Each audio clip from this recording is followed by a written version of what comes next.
বেশ কিছুদিন ধরে বি টাউনে নেটিজেনদের চর্চায় রয়েছেন আলোচিত অভিনেত্রী মৌনি রায়। মুম্বাইয়ের এক জমকালো অনুষ্ঠানে পাপ্পারাজিদের ক্যামেরায় ফ্রেমবন্দি ছবিতে এই অভিনেত্রীর চেহারার অসঙ্গতি নতুন করে বিতর্কে ফেলে।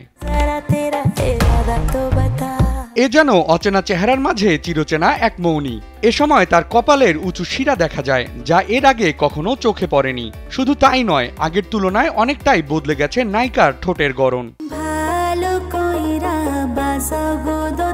নেটিজেনদের ধারণা তিনি হয়তো তার চেহারায় কসমেটিক সার্জারি করিয়েছেন। যদিও এর আগে মৌনি বহুবার সার্জারি করিয়েছেন, তবে নেটপাড়ায় গুঞ্জন এবারে সার্জারি মোটেও সফল হয়নি। তাই বদলে গেছে অভিনেত্রীর মুখের গড়ন। স্যান্ডেলিনা সো, রূপচর্চায় আভিজাত্য।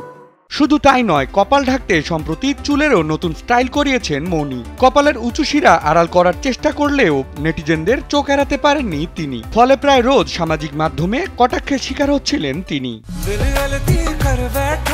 তবে সম্প্রতি এসব কটাক্ষকে উড়িয়ে দিয়ে কান উৎসবের ৭৪তম আসরে উপস্থিত হয়ে লাল গালিচায় হাঁটেন এই সুন্দরী অভিনেত্রী। নীল রঙের গাউন ও হীরার গহনায় এ সময় তিনি আর নিজেকে আড়াল না করে আত্মবিশ্বাসের সঙ্গে নিজেকে মেলে ধরেন এবং ভক্তদের কাছে বেশ প্রশংসিত হন। বিনোদন ডেস্ক, কালবেলা।